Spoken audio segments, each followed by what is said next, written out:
대통령 대국민 담화가 예정된 가운데 한동훈 대표는 국민 눈높이에 맞는 담화를 기대한다고 밝혔습니다.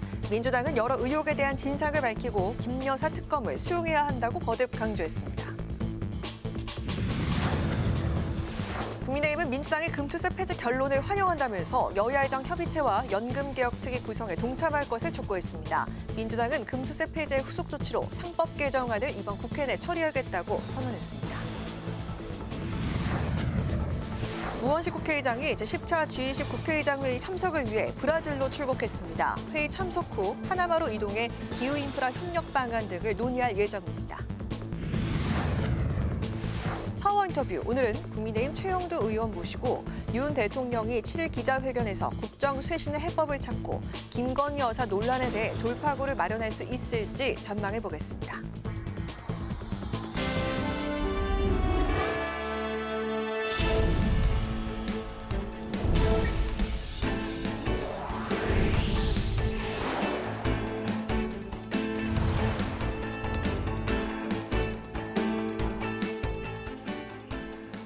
여러분 안녕하십니까? 11월 5일 화요일 국회 라이브 6 시작하겠습니다.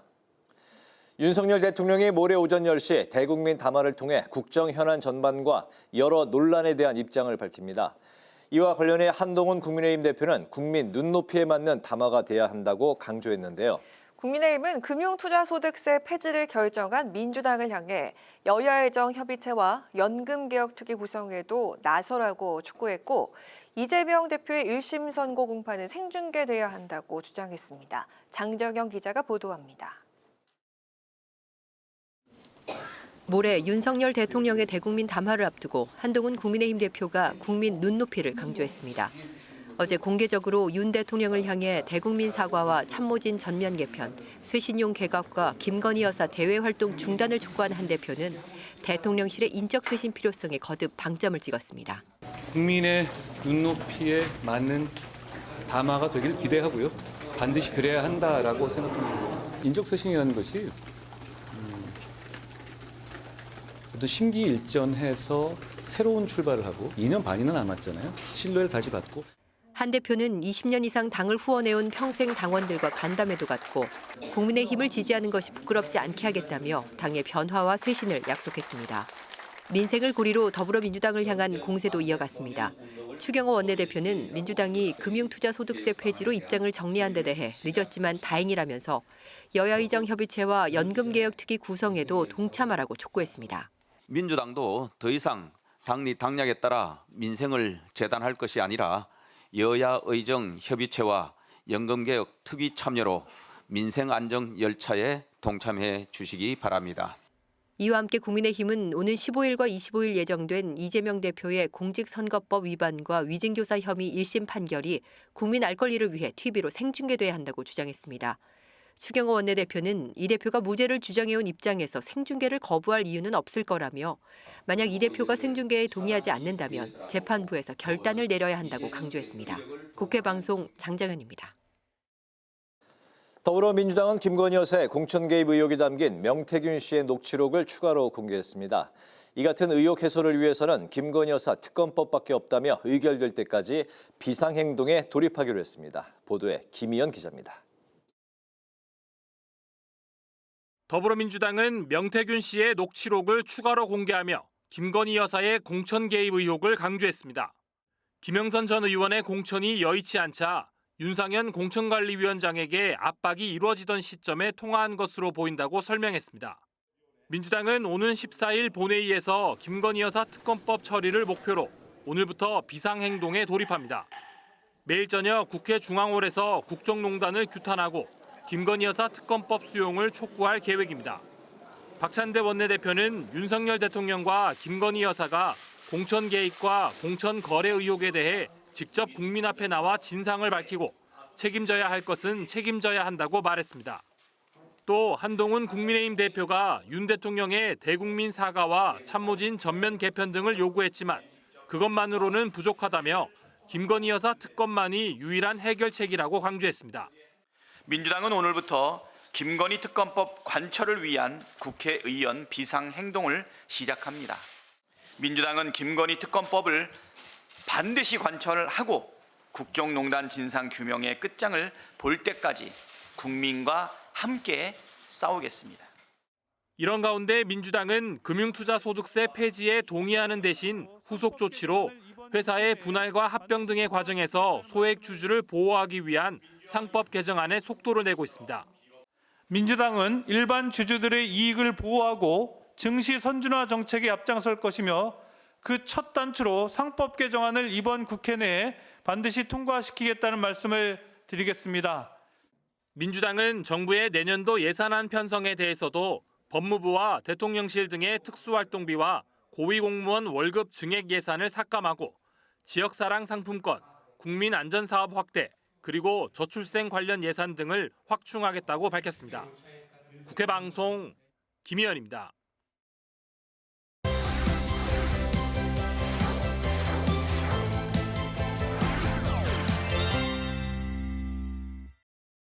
네, 오늘 이슈팩 서완환 개건 기자와 함께 미국 대통령 선거 이야기부터 나눠보겠습니다. 서 기자 어서 오십시오. 네, 안녕하십니까? 네, 미국의 47대 대통령 선출하는 선거가 이제 현지 시각으로 5일, 그러니까 오늘부터 이제 시작이 이제 됐는데 선거 결과에 이제 초미의 관심이 이제 쏠리고 있습니다. 결과가 지금 언제쯤 나올 걸로 예상됩니까? 네, 이 미국 대선은 우리와 다르게 이 우편 투표까지 있기 때문에 이 여론조사 결과까지 워낙 박빙인 이번 미국 대선은 이 승리 선언이 나오기까지는 2, 3일이 걸릴 수 있다 이런 관측이 나오고 있습니다.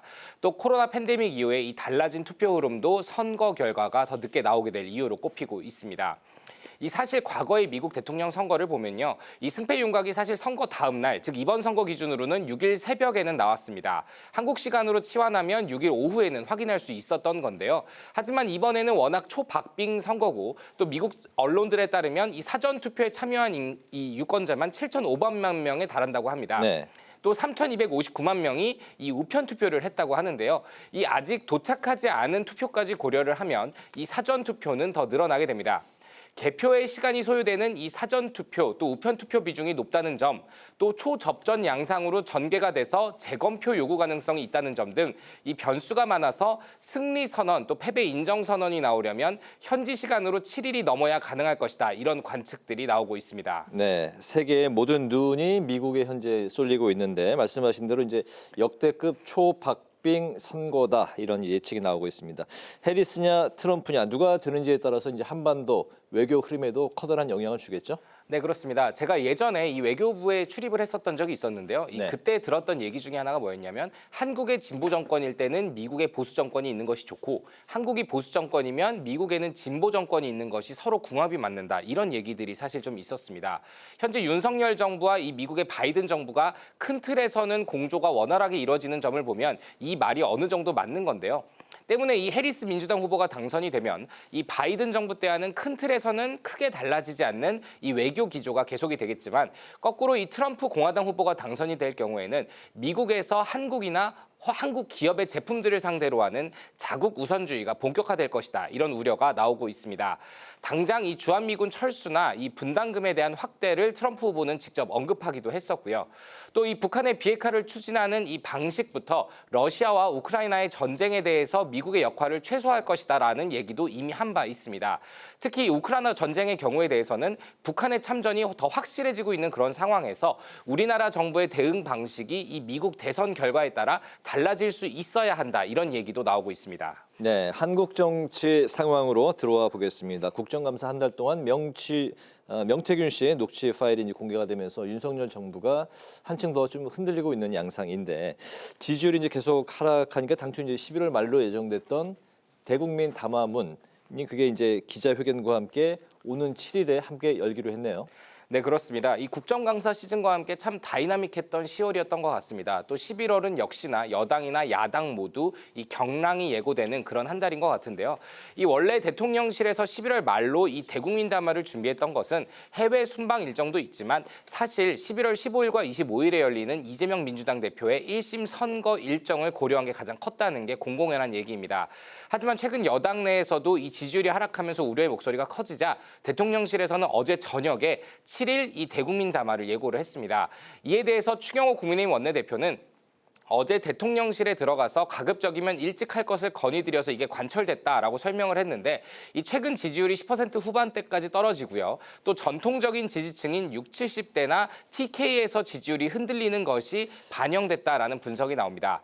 다만 이 친윤계에서는 이번 기자회견을 통해서 국민들이 궁금해하고 또 기대하는 것들에 대해서 대통령이 각종 국정 현안에 관해서 소상하게 직접 말씀드릴 수 있는 기회가 될 것이다라는 기대감 어린 목소리도 나오고 있습니다. 그렇군요.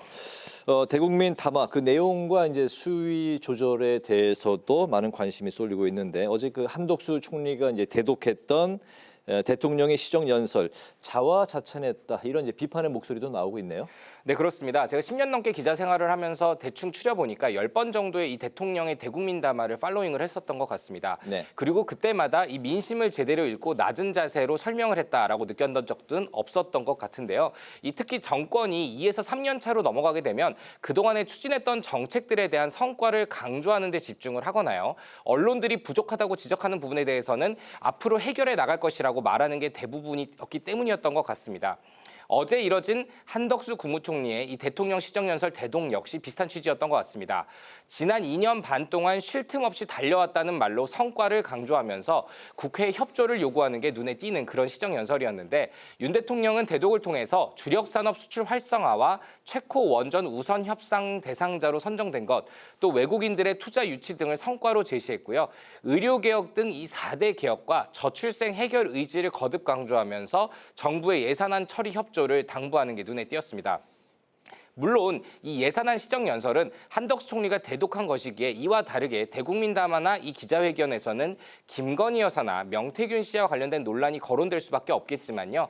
오늘 친한계로 분류되는 이 박정훈 의원은 한 라디오에 출연해서 한동훈 대표의 이 대국민 사과 요구를 받아들이지 않을 거면 담화를 할 이유가 있겠냐며 자화자찬이 아니라 사과를 해야 될 때라는 취지로 지적을 했습니다. 대통령이 사과와 또 특검 수용 등 이 전향적인 태도를 보여주지 않는 한 크게 달라질 것이 없다는 지적인데 이 시정연설의 톤을 고려했을 때 방어적인 입장이 7일에도 반복될 수 있다는 우려가 여당 일각에서도 나오는 그런 상황인 것 같습니다. 네, 여당 대표가 이제 대통령에게 대국민 사과를 요구하는 아주 이례적인 상황. 오늘 이슈픽 여기까지 듣도록 하겠습니다. 서한한 객원 기자와 함께했습니다. 오늘 말씀 잘 들었습니다. 고맙습니다.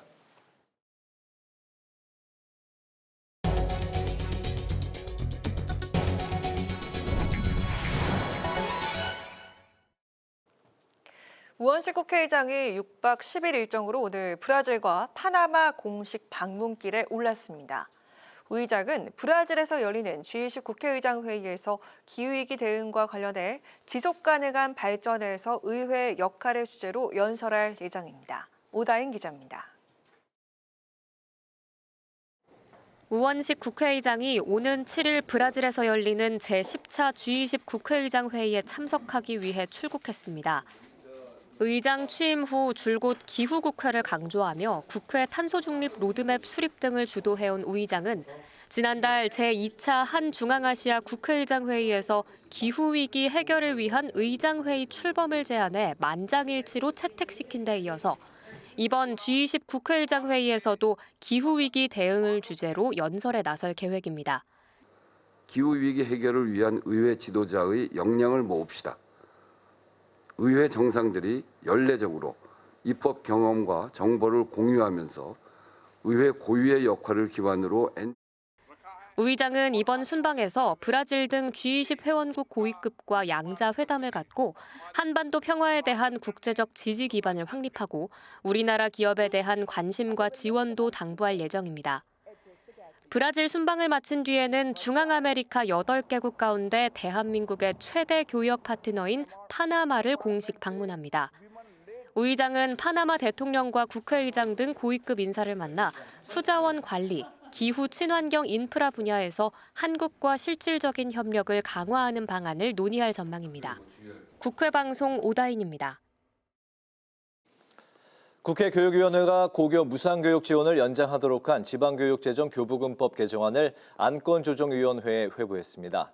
국민의힘은 야당이 해당 법안을 법안 소위에서 일방적으로 통과시켰지만 중요한 정책을 졸속으로 처리해서는 안 된다며 안건조정위원회 구성을 요구했습니다. 앞서 민주당은 특례 규정이 사라지면 내년도 고교 무상교육 예산 전액을 지방교육재정 교부금만으로 충당해야 한다며 특례 효력을 3년 연장하는 개정안을 법안 소위에서 단독 의결한 바 있습니다. 박장범 KBS 사장 후보자에 대한 국회 인사청문회가 18일과 19일 이틀간 열립니다. 국회 과학기술정보방송통신위원회는 오늘 전체 회의를 열고 박 후보자 인사청문 실시 계획서를 야당 단독으로 채택했습니다. 여야가 청문회 기간을 두고 이견을 보인 가운데 최민희 과방위원장이 표결에 붙이자 국민의힘 의원들은 항의하며 퇴장했습니다.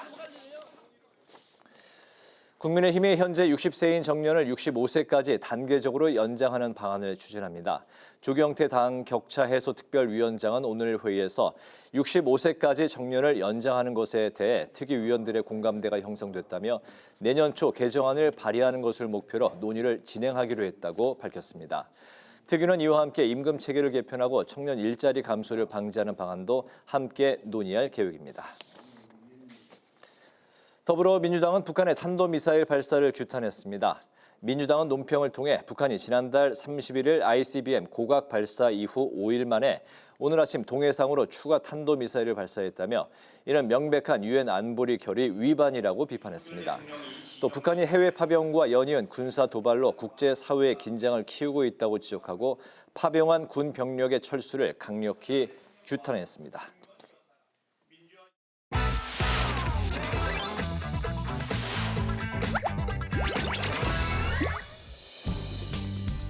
11월 5일 강아랑이 전해주는 정치권의 뜨거움 말말말 강아랑의 정치랑입니다. 오늘 첫 번째 주제는 미리 보는 대국민 담화입니다. 내일 모레 오는 7일 윤석열 대통령이 최근 논란이 된 공천 개입 의혹 등에 대한 대국민 담화를 진행하는 가운데 과연 대통령이 어떤 대안과 메시지를 내놓을지 이목이 집중되고 있습니다. 국민의 눈높이에 맞는 담화가 되길 기대하고요.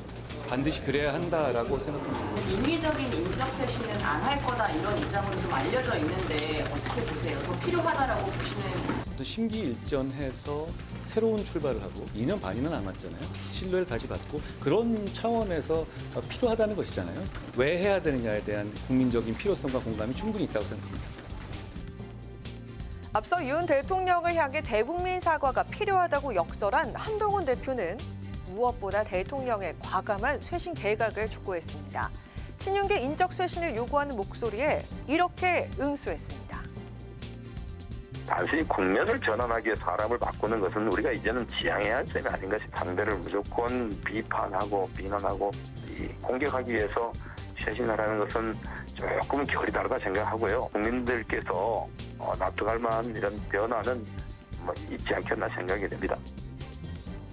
과감한 쇄신 개각 외에도 대통령실 참모진 전면 개편과 김건희 여사의 대외 활동 중단 그리고 국정기조 전환을 비롯한 명태균 씨 관련 엄정하고 신속한 수사를 구체적으로 요구를 했습니다.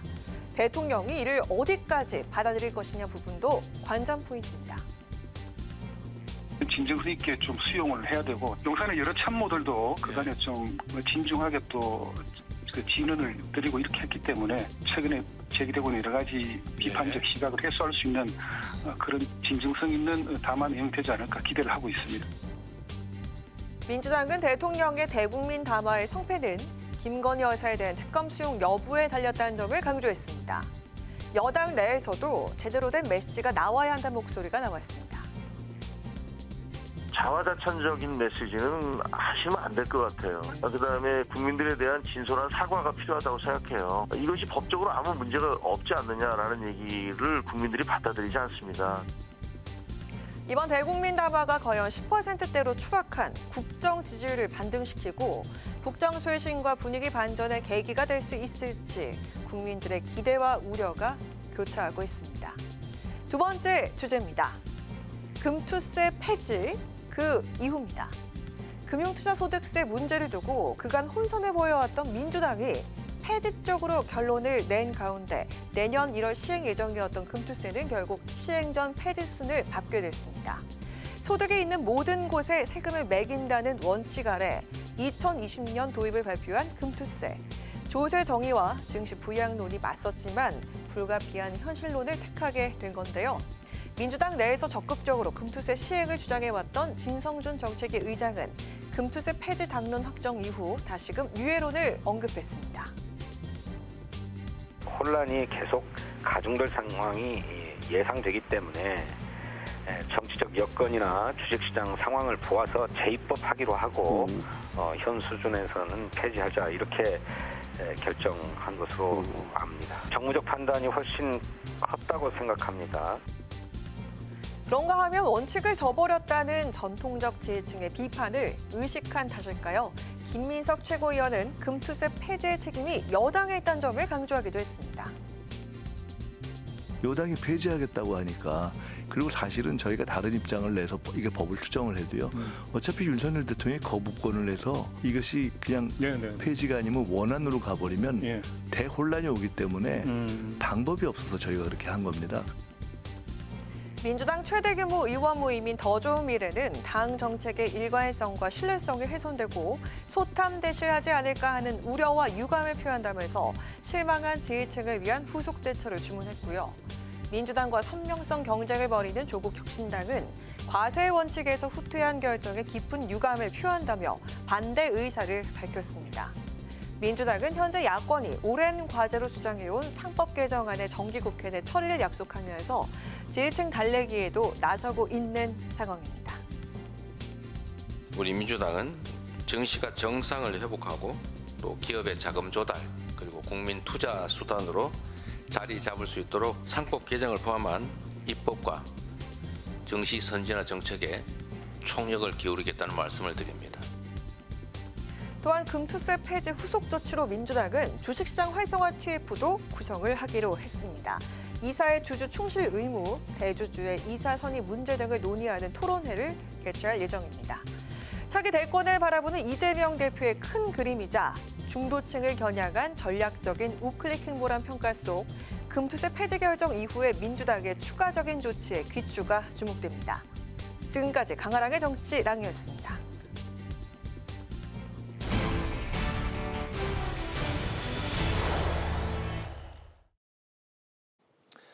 그야말로 경랑의 11월 전국이란 말이 무색할 만큼 정치권이 어느 때보다 혼란스러운 상황입니다. 대통령의 대국민 담화를 비롯해 야권의 김건희 여사 특검 공세, 이재명 대표의 1심 선고 등 굵직굵직한 사안들이 기다리고 있는데요.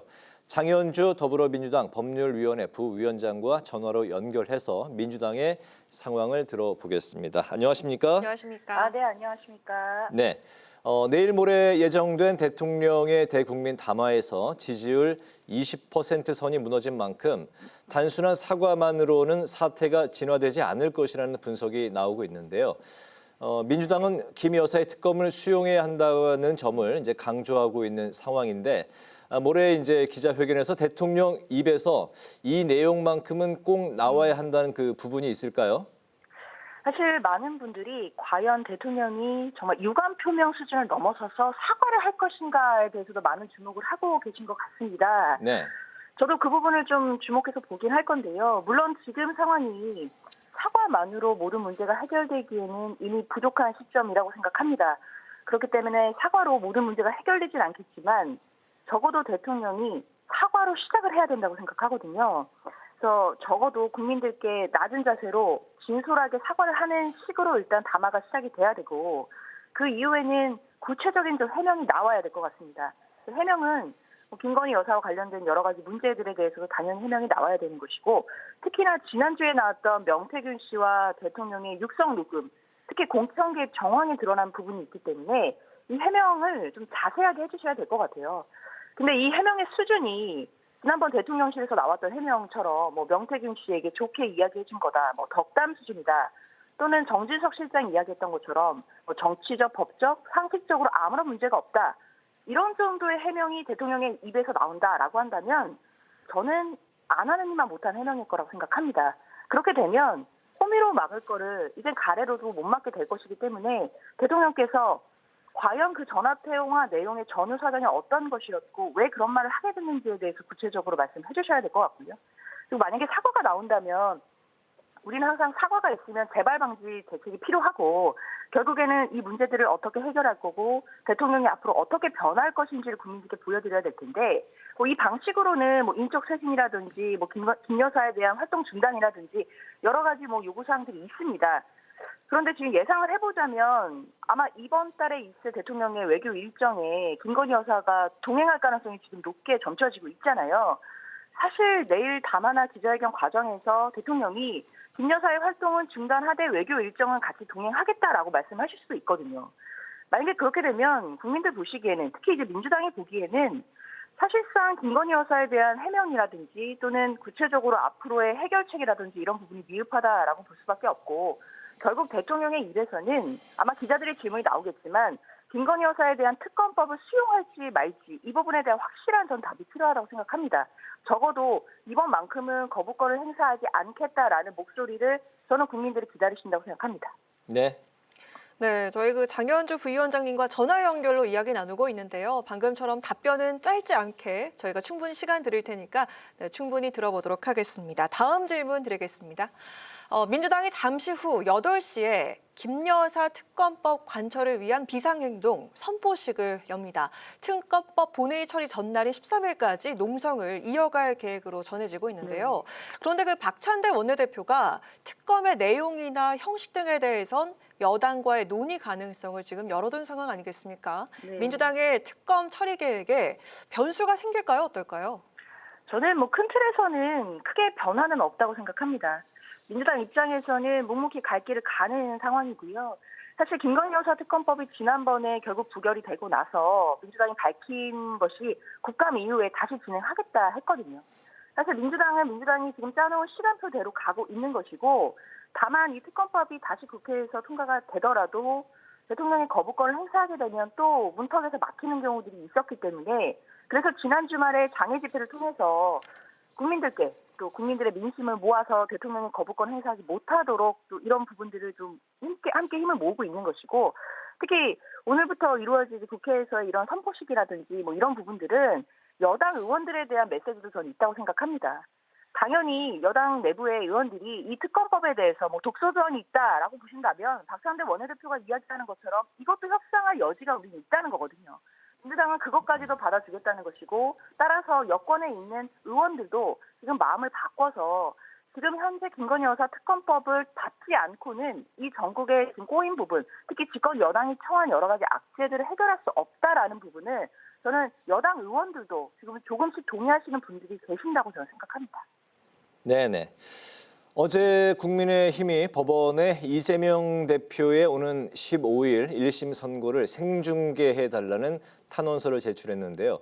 법원이 국민의 알 권리와 피고인의 손해 등을 따져서 이번 주 중에 이제 결정할 것으로 보입니다. 민주당의 입장부터 좀 들어볼까요? 사실 이 부분은 공식적인 입장이라고 하기는 좀 그런데 전현희 최고위원도 반대 입장을 분명히 하기는 했습니다. 그러니까 전현희 최고위원 입장은 박근혜 전 대통령 사례를 들면서 1심을 생중계해야 된다 이런 의견들이 나오기는 하지만 당시와는 상황이 다르다는 거죠. 특히 이재명 대표 같은 경우에는 지난 윤석열 정부 2년 반 동안 사실상 정치적인 보복으로 검찰 수사를 당하고 있고 그리고 기소도 됐다라고 보는 것이 민주당의 입장이기 때문에 같은 상황으로 생중계할 건이 아니다라는 입장인 것이고 사실 제가 생각을 하더라도 이게 지금 국민의힘에서 자꾸만 이재명 대표의 11월 15일 선고를 생중계하자라는 부분들을 좀 계속 강력하게 주장하는 것은 사실 국민의힘 내부에 있는 여러 가지 지금 큰 악재들에 대해서 주의를 돌리고 좀 시선을 바깥으로 돌려보려는 시도로 저는 보입니다. 사실 그렇기 때문에 11월 15일에 아마 1심 선고가 있을 텐데 그날 결론이 거의 모든 언론의 속보로 나오게 될 거예요.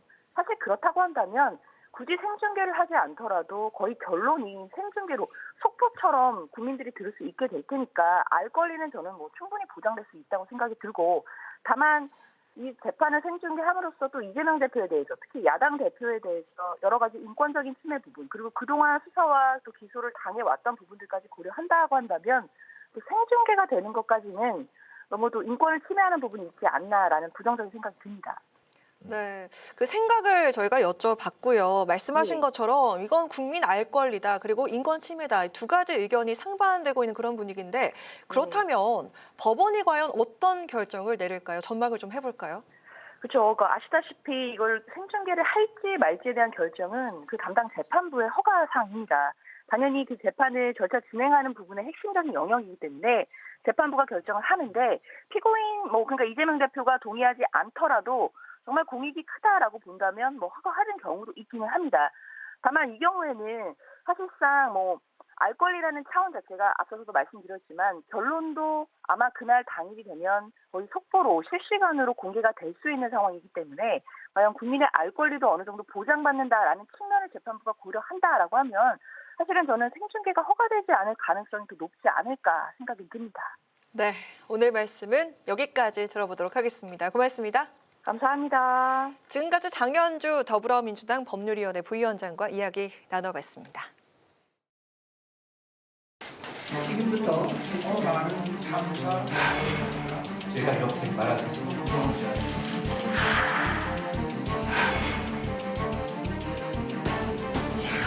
국민의 최소한 삶을 지키고요. 세수 결손으로 더 있는 재정은커녕 있겠습니다. 예산 심사에서 상속세율 인하 등 초부자 감사 기준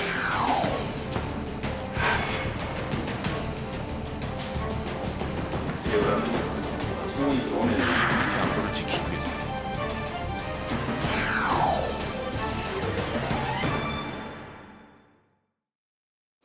윤 대통령이 7일 기자회견에서 국정쇄신의 해법을 찾고 김건희 여사 논란에 대해 돌파구를 마련할 수 있을지 관심이 쏠리고 있습니다. 이런 가운데 민주당은 오늘부터 김 여사 특검을 위한 비상행동을 시작하겠다고 밝혔는데요. 재선 후 전방위로 활약하고 있는 국민의힘 최영두 의원을 모시고 정치권 소식을 살펴보겠습니다. 의원님 반갑습니다. 어서 오십시오. 반갑습니다. 안녕하세요. 네. 이번 22대 국회 첫 국정감사에서 과방위에서 활약을 하셨고 또 예결위 소속으로 이제 그 예산 심사로 바쁜 나날을 이제 현재 보내고 계신데 지역구 이제 경남 창원 마산 합포구 지역구에서 재선에 이제 성공하시고 5월 10일이었나요? 예, 그때 이제 그 총선 이후에 현재까지 어떻게 좀 보내고 계십니까? 네, 우선에 이제 재선이 되었기 때문에 지역의 여러 현안들에 대해서도 이제 이전에 초선 때는 사실 야당이 때였기도 했고 또 시행착오가 많지 않았습니까? 재선 때는 좀 정확하게 지역 경제라든가 지역이 점차 쇠퇴하고 있고 특히 이제 마산 하포도 그런 주시에서 벗어날 수가 없습니다. 어떻게 새롭게 할 것인가 그런 이제 정책들을 초선 때 4년의 경험 바탕으로 내놓았고요. 지금 AI 시대 아닙니까? AI 디지털 시대입니다. 다행히 지난 21대 임기를 마무리하면서 마산이 원래 자유무역 도시입니다. 네, 자유무역. 자유무역 지역으로 해서 우리 무역대국으로 만드는 도시거든요. 그래서 그 자유무역 지역 도시에서 제2자유무역 지역을 하나 추가를 했습니다. 그걸 이제 디지털 자유무역 지역이라고 처음 이제 정부가 지정을 했거든요. 그 지역을 바탕으로 AI 디지털 이런 새로운 도약을 위해서 하고 있고 지난 몇 개월 동안 그 어떻게 가능할 것인가? 우리 대한민국이 지금 AI 세계 3대 강국으로 가기 위해서 발돋움하기 위한 구체적 전략을 마련하면서 그렇다면은 제조업의 메카라고 할 수 있는 우리 창원 마산에서 그런 AI를 접목시키는 어떤 정책과 예산을 마련할 것인가 그런 노력들을 지금 해오고 있고 하나하나 어떤 매듭을 지금 지어가고 있습니다. 그렇군요. 네, 앞으로의 지역구나 입법 활동 계획은 마무리에 저희가 다시 질문하도록 하겠습니다. 정치 현안 좀 살펴볼까 하는데요. 윤 대통령이 오는 7일에 대국민 담화 기자회견을 한다고 밝혔습니다. 그 전에 앞서서 한동훈 대표가 대국민 사과해야 되고 또 인적 쇄신도 필요하다 이렇게 얘기를 했었는데 이걸 포함해서 김 여사 논란도 있고 명태균 논란도 있습니다. 어떤 내용, 어떤 방향으로 가야 한다고 생각하시는지 그리고 국민들이 제일 답답해하고 안타까워하는 내용들에 대해서 이제 허심탄회한 이런 입장 표명 또 사과 표명 또 향후 이런 일이 재발하지 않도록 하기 위한 노력들을 어떻게 하겠다 이런 것들이 담겨야겠죠. 그런 것들은 아마 당초는 아마도 대통령실에서는 지금 정상회의가 앞두고 있습니다. G20, 그러니까 전 세계 20개 대륙별로 가장 중요한 국가들이 모여서 국제적인 현안을 논의하는 G20 회의가 곧 있죠. 그리고 이제 그 해외 순방을 앞두고 있는데 그 순방을 다녀오면서 하는 게 어떻게 하느냐는 생각을 대통령실에서 처음에 했던 것 같습니다. 했는데 저희 당에서 주경호 원내대표를 비롯해서 뭐 한동훈 대표 입장도 마찬가지였고 빨리 하는 것이 좋겠다. 또 임기 반환점을 돌아서는 이제 기자회견도 준비되어 있는데 그 시기에 국민들에게 이 여론이라는 것이 시간이 지날수록 악화되고 있지 않습니까? 악화되고 있는 여론을 재빨리 이 정확한 핵심을 붙들고서 매듭을 지금 풀어주는 게 좋겠다라는 그 이제 제안을 했습니다. 그 제안에 대해서 대통령께서도 이제 수용하셔가지고 질의를 할 텐데 지금 우리 당 내에서는 뭐 모두가 다 어쨌든 대통령의 결단에 대해서 빨리 했어야 될 일이기도 하지만 또 이걸 해서 아마 많은 이야기들을 하시지 않을까. 또 그렇게 하라고 또 주문하고 있기도 하고 무엇보다 이 문제는 사실 대통령실이 더 절감하고 있습니다. 예, 왜냐하면 어떤 부분은 오해가 겹쳤고 어떤 부분은 참 답답한 상황으로 억지로 엮여 들어가기도 하고 뭐 이랬던 것이 있기 때문에 그런 것들을 국민들이 납득할 수 있도록 잘 설명하는 그걸 준비하는 지금 시간을 보내고 있을 것 같은데 저희들도 11월 7일에 그 대화를 많이 기대하고 있습니다. 네네. 그런 가운데 오늘 김건희 여사 특검법이 야당 주도로 법사위 소위를 통과했습니다. 국민의힘이 이제 정쟁의 반복이다 이렇게 이제 강하게 비판을 했고 민주당은 명태균 씨와 윤 대통령 이제 통화를 언급하면서 특검을 압박하고 있는 상황인데요. 한동훈 대표는 또 특별감찰관 추진 의지를 밝혔고 또 이번 담화에서도 대통령의 이제 사과를 여당 대표임에도 요구하고 있는 이런 상황입니다. 현재 상황은 좀 어떻게 좀 봐야 될까요? 우선에 특검으로 하자는 것은 이건 뭐 사실은 앞으로 이렇게 되면은 모든 범죄 혐의를 모든 의혹을 모두 국회에서 이렇게 하면 됩니다. 그렇게 되면은 뭐 검찰이라든가 수사기구가 무슨 필요가 있겠습니까? 원래 특별검사라는 것은 검찰이나 수사기관에서 수사를 했는데 그 수사 결과 발표가 도무지 맞지가 않고 뭐 되게 뭐 그럴 가능성도 없습니다만 이 도저히 국민적인 의혹을 풀기가 미흡하다 했을 경우에 국회가 합의해서 하도록 되어 있는 것입니다. 그런데 그걸 일방적으로 민주당이 뭐 특검을 하자는데 벌써 특검 발의가 몇 건입니까? 특검이 정치적 정쟁의 수단으로 변질되었고 그렇게 하자면 앞으로 국회는 국회에서 이렇게 예산 심사 이런 거 하지 말고 특별수사기구로 국회를 재편해야겠죠. 민주당 주장이라면은. 이건 맞지 않은 것이고 이거 지금 당장 국민의 의혹이 크고 뭐 국민이 여기에 대한 뭐 여러 가지 자꾸 의구심이 커지고 있다고 해서 그게 편성해서 특별검사 제도를 통해서 이걸 자꾸 한다는 것은 굉장히 악례가 될 겁니다. 물론 이제 어떤 분들은 그럴 것 같으면 차라리 특검을 받아가지고 속시원하게 하라 그러지만 그게 그렇지가 않습니다. 이게 그럼 특별검사를 누구를 어떻게 뽑을 것인가의 문제인데 그거 원래 여야가 합의를 하게 되고 좀 중립적으로 왜냐하면 특별검사란 것은 검찰이 해소하지 못했으니까 그걸 해소할 수 있는 정말 객관적이고 중립적인 입장.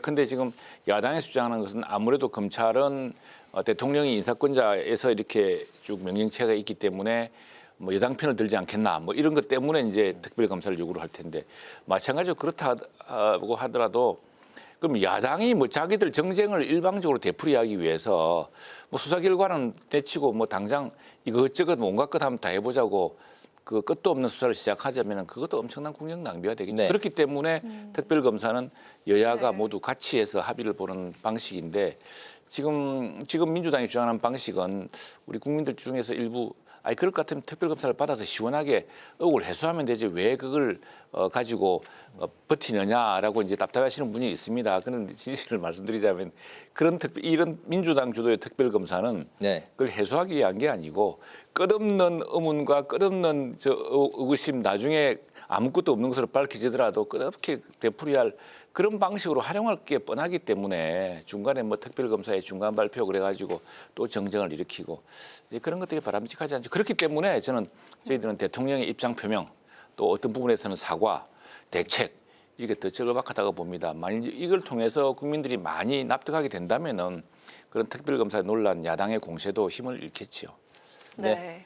자, 그래서 그 금투세 얘기를 좀 해볼까 하는데 네. 내년 금투세 시행을 놓고 이재명 대표가 그동안 고심을 많이 했었는데 네, 결국 네. 폐지 입장을 내놨습니다. 이에서 여당은 환영의 입장을 냈지만 반면 민주당 측에서는 아니 우리가 이거 당론으로 추진했던 건데 아무런 조건도 없이 이렇게 폐지를 해버리니까 좀 아쉽다 이런 입장을 냈는데 이 대표가 이렇게 결정하게 된 그 이유 배경이 뭘까요? 지금 우리 국민들이 한 2천만 명인가요? 주식 투자를 하고 있습니다. 이 주식 투자 주가 지수가 낮은 건 여러 배경이 있겠습니다만 이 금투세도 상당한 그 주가에 그 압박되는 원인이 되고 있다는 것이 대다수 주주들의 이제 평가고 그래서 사실은 민주당 내에서 금투세를 폐지하자 혹은 유예하자는 주장이 먼저 나오기도 했습니다. 왜냐 민주당의 수도권 의원들 같은 경우에 당장 수도권의 수많은 시민들이 주식 투자를 하고 있는데 여기 금투세 그러면은 주식 투자로 돈 벌면은 주식 손실로 돈을 잃으면 그때는 갚아줄 겁니까 정부가 말하자면 이제 이런 반발까지도 나오기도 하고 또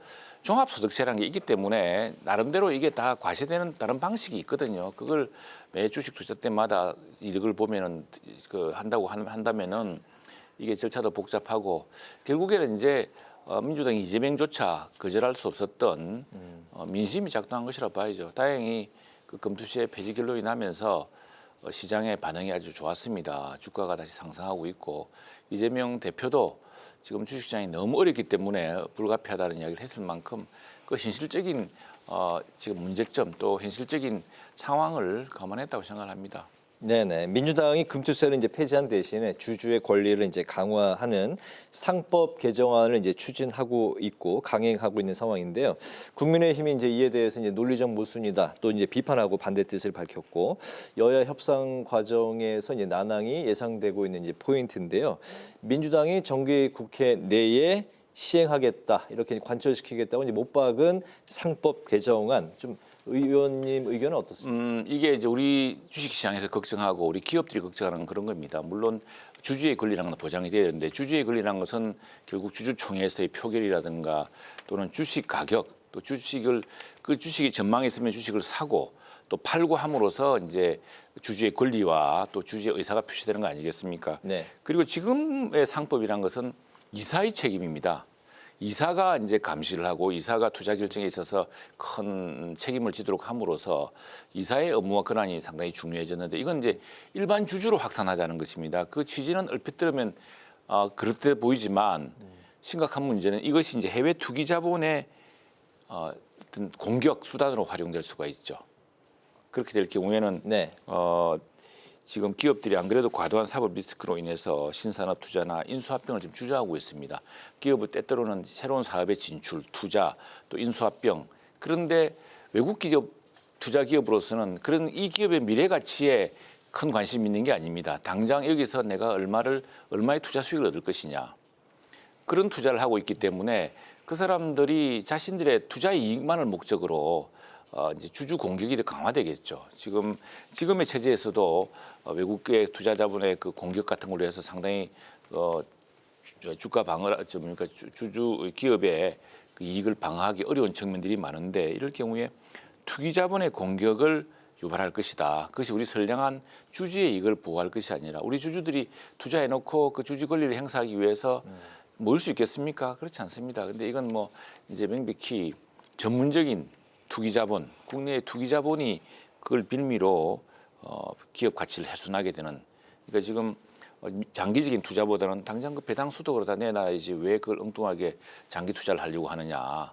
또는 뭐 주가 부양을 위한 노력이라든가 또는 국민들에 대해서 사실 그 주식 기업이라는 것은 결국 주식회사라는 것은 주가를 통해서 주주들에게 보답하고 또 일자리를 통해서 국민들에게 상당히 혜택을 베풀고 또 수출을 통해서 외화를 가득해서 국부를 누리고 하는 거 아니겠습니까? 근데 지금 그것은 기업의 본연의 가치의 문제지만 지금 투기 자본의 입장은 그런 걸 생각하는 게 아니거든요. 이미 그런 사례들이 많이 있어서 이렇게 되면은 외국 좀 괜찮은 회사들은 네. 모두 투기 자본의 그 공격 대상이 되어서 이런 새로운 상법 개정안 그 이사의 중실 업무 대상을 기존 회사의 주주까지 확산하는 이런 방식으로 할 경우에 손쉽게 투기 자본들이 기업의 가치를 잠식하고 또 공격하는 수단으로 활용할 것이다. 그게 가장 큰 반대의 이유입니다. 네네. 어제 국민의힘이 법원에 탄원서를 제출한 게 있습니다. 이재명 대표의 그 1심 선고 이걸 생중계를 해달라 이런 내용이었는데요. 이게 국민의 알 권리냐 아니면 이게 피고인의 인권 침해다 뭐 이런 얘기가 있습니다. 과연 어떤 결정을 법원이 내릴까요? 제 같으면 이재명 대표가 오히려 먼저 생중계 해달라고 하겠습니다. 왜냐하면 무죄라고 주장하고 있지 않습니까? 네. 근데 참수인들도 답답한 노릇이 그래서 사실 생중계 얘기가 나온 것 같아요. 아니 이재명 대표의 이 기소 내용, 범죄 혐의 이걸 윤석열 정부가 했습니까? 윤석열 대통령이 했습니까? 아닙니다. 이게 경기지사 성남시장 때 불거진 것이고요. 이 수사의 시작은 이미 문재인 정부 때 시작된 겁니다. 문재인 정부에 검찰이 시작했고 문재인 정부 당시에 법원이 재판을 시작했는데 오히려 이 정부 들어오면서 대통령 선거에 졌던 이재명 대표가 자기가 피해자인 양 국회의원이 되어서 국회의원의 방탄 특권을 이용하고 당대표가 되어서 자기 방탄을 좀 해줄 수 있도록 민주당 의원들을 일사불란하게 동원하면서 지금 더 수사와 재판을 지연시키고 있는 겁니다. 그래서 저는 만약 이재명 대표가 당당하게 이게 정치 탄압이라 할 것 같으면은 법정에서 최고의 기회입니다. 오히려 내가 이 무고함을 밝히는 것을 굉장히 좋은 기회 아니겠습니까? 그 최후 진술도 할 수 있고 또 만일 검찰의 주장이 이재명 대표의 표현처럼 창작이고 소설이라고 한다면은 그 소설임을 밝히는 통쾌한 항변도 할 수 있을 것이고 또 민주당의 이 변호인들이 얼마나 쟁쟁합니까? 내 같으면 오히려 이건 공개합시다 이렇게 이재명 받을 것 같아요. 그러면 국민들도 야 정말 이재명 대표가 이번 재판에 자신이 있구나. 다시 봐야겠다라는 생각을 할 텐데 거꾸로 이런 걸 갖다가 무슨 국민의 알 권리 하면서 뒤에 숨으려고 그러니까 아니 우리 정부 우리 당에서 시작한 수사도 아니고 고발한 사건도 아닙니다. 다 민주당 내부에서 성남시장 경기지사 때 다 불거진 사건으로 오히려 이 정부 와서 수사와 재판이 늦어지고 있습니다. 그런데 지금 뒤늦게 이제 1심 재판이라도 하는데 정말 이재명 대표가 당당하게 나의 무죄가 내 무고함 밝히고 싶으면 저는 오히려 내가 먼저 이거 공개해 주세요.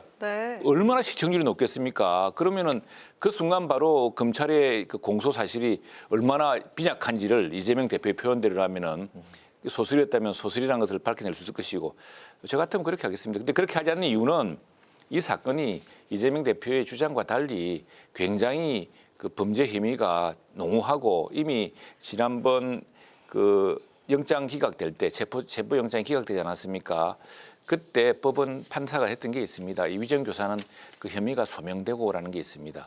그 영장을 기각했던 판사조차도 그 부분은 유죄다라는 이런 심정을 내놓았거든요. 그러니까 그런 것들이 오히려 자신의 주장과 달리 민주당의 지금 주장과 달리 공개 재판할 경우에 그 범죄 혐의가 얼마나 심각한 것인가를 드러나게 될까 봐 지금 자꾸 감추려고 하는 거죠. 1심에서 선고 나고 나면은 유죄가 나면은 그 완전히 엉터리 재판이다라고 주장하기 위해서라도 재판을 공개하면 불리하겠죠. 그래서 나 같으면은 재판 공개하자. 내 재판 공개해서 나의 무고를 밝히겠다 이렇게 하겠습니다. 인권 침해다라는 인권 침해는 뭐 인권 입장은 침해입니까? 아직 당사자가 지금 무고함을 주장하고 있지 않습니까? 더구나 공당의 대표고 체포도 할 수 없고 지금 민주당 의원들마저 온통 법원을 압박하고 있는 마당에 법원이 어떻게 없는 법리 없는 증거로 재판을 하겠습니까? 네, 그래서 저는 이재명 대표가 오히려 재판의 결과가 두렵고 이 공소 사실에 대해서 숨기고 싶은 게 많아서 그렇다는 생각이 듭니다. 네, 오늘 이렇게 마지막 질문 드리겠습니다. 재선은 이제 성공하셨고 이제 일성으로 지난 4년의 경험을 바탕으로 두 번째 임기에서는 2배 속도로 2배 더 큰 도약을 위해서 최선을 다하겠다 이런 말씀을 하셨는데요.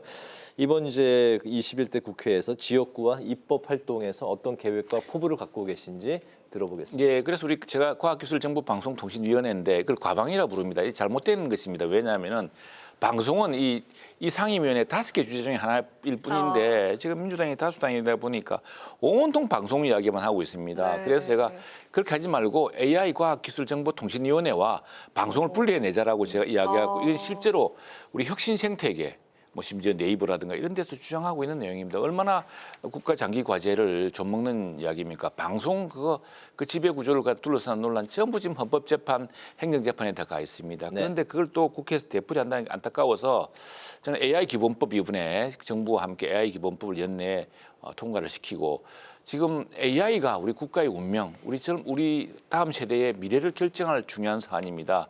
AI에 대한 투자 또 AI에 대한 어떤 정책을 뒷받침하는 중요한 임무를 해야 되고 예컨대 저 같은 경우 지금 우리 초거대 AI, LLM의 시대 아닙니까? 네. 초거대 인공지능의 시대인데 그러면 이미 우리가 많이 늦었습니다. 그럼 우리는 무엇으로 초거대 인공지능의 시대에 경쟁력을 갖출 것인가? 저는 마침 그것이 이제 초거대 제조 AI다. 네. 제조라고 한다면은 우리 도시 또 경남 쪽이 강한 곳이기 때문에 우리 도시의 새로운 성장 동력도 만들고 AI 시대 우리 대한민국의 경쟁력도 회복할 방법으로 그 AI, AI 컴퓨팅 인프라 같은 이런 확충에 특히 많은 관심을 기울이고 있습니다. 알겠습니다. 이제 파워 인터뷰 마치겠습니다.